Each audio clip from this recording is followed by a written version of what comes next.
inarekomenda ka nung patay na congressman sa Duterte family para ikaw ang mag-provide ng political and security advice kay Mayor Duterte.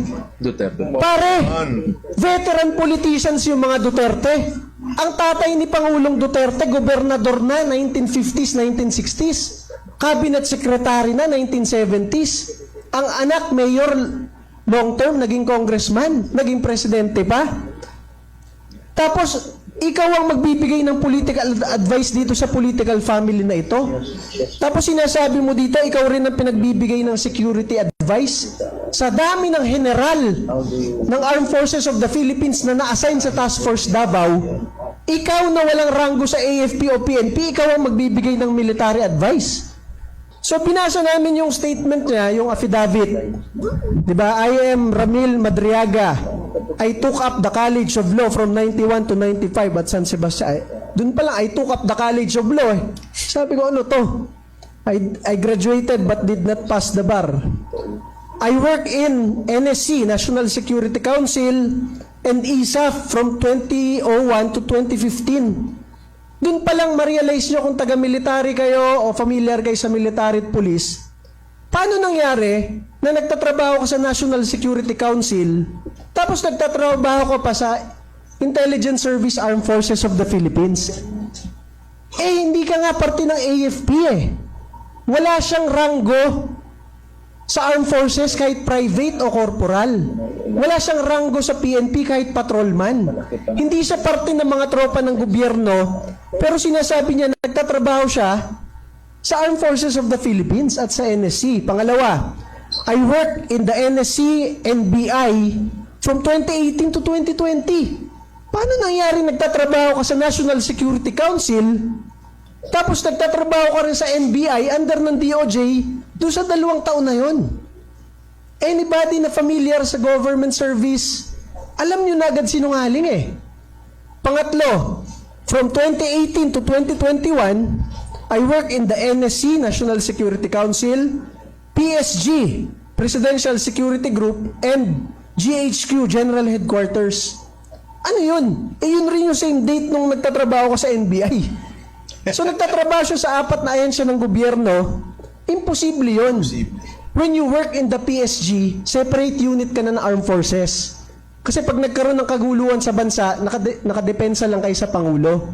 So yung sinasabi niya, nagtatrabaho siya sa PSG, sa GHQ, sa Camp Aguinaldo, sa NSC, sa Viluna, at sa NBI, sa Maynila, sabay-sabay. Doon pa lang makita ninyo na abnormal tong tao na to. Talagang ma-high blood ka sa ano.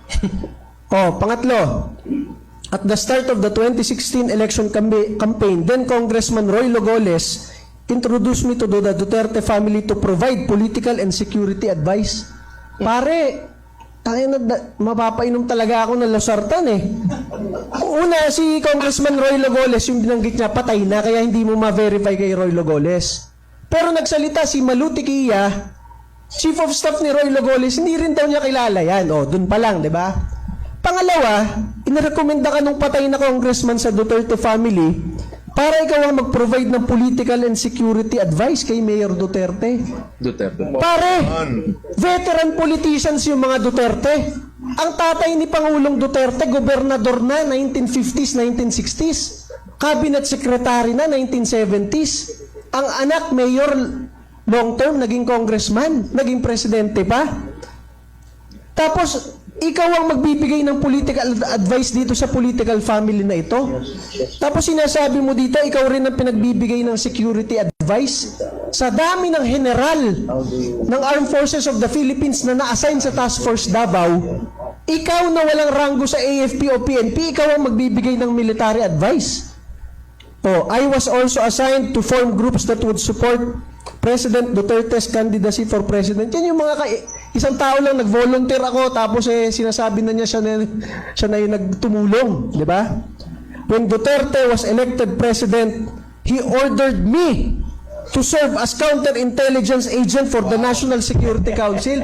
Lahat talaga namang military police, kontrolado mo siya. Kung may baseball bat ka nga naman talaga, mapapalo mo sa ngipin at sa pagmumukha niya to eh. Nung naging presidente si Duterte, inutusan ka. Dapat hindi mo Masabi ko sa inyo, yan ang ano yan. ang presidente ng Pilipinas, napakaraming sekretary, napakaraming undersecretary, napakaraming assistant secretary, at napakaraming general sa Armed Forces at sa PNP. Maliban pa sa napakaraming opisyal galing PMA at PNPA, ikaw na walang ranggo sa AFP at PNP, ikaw ang inutusan for counterintelligence. Putang ina. Pangatlo, basahin ko lang kasi baka makalimutan ko. Pangilan ng During that time also, I was instructed to provide intelligence information for President Duterte's Oplan Double Barrel. Nandiyan si Chief PNP Bato, graduate ng Philippine Military Academy, at napakadaming graduate ng Philippine National Police Academy, FBI Academy sa US. nautusan. Ikaw ang inutusan ng presidente mag-lead sa intelligence information? Putang ina talaga, mapapamura ka talaga. Pangatlo, Pangilang sometime in 2018, I was formally assigned by President Duterte to work for the Presidential Security Group. Masabi ko sa inyo, kahit pulis at sundalo ka, kahit graduate ka ng Philippine Military Academy at Philippine National Police Academy o Officer Candidate School, hindi ka agad makakapasok ng PSG kung hindi ka mag-VIP training sa PSG mismo. Wala dyan yung mag-outsource sila na, ayun, pwede yung nagtitinda, mukha kasi nagtitinda ng ano to sa kanto eh. Ito, pwede na tong PSG. Paano mangyari yun? Diba?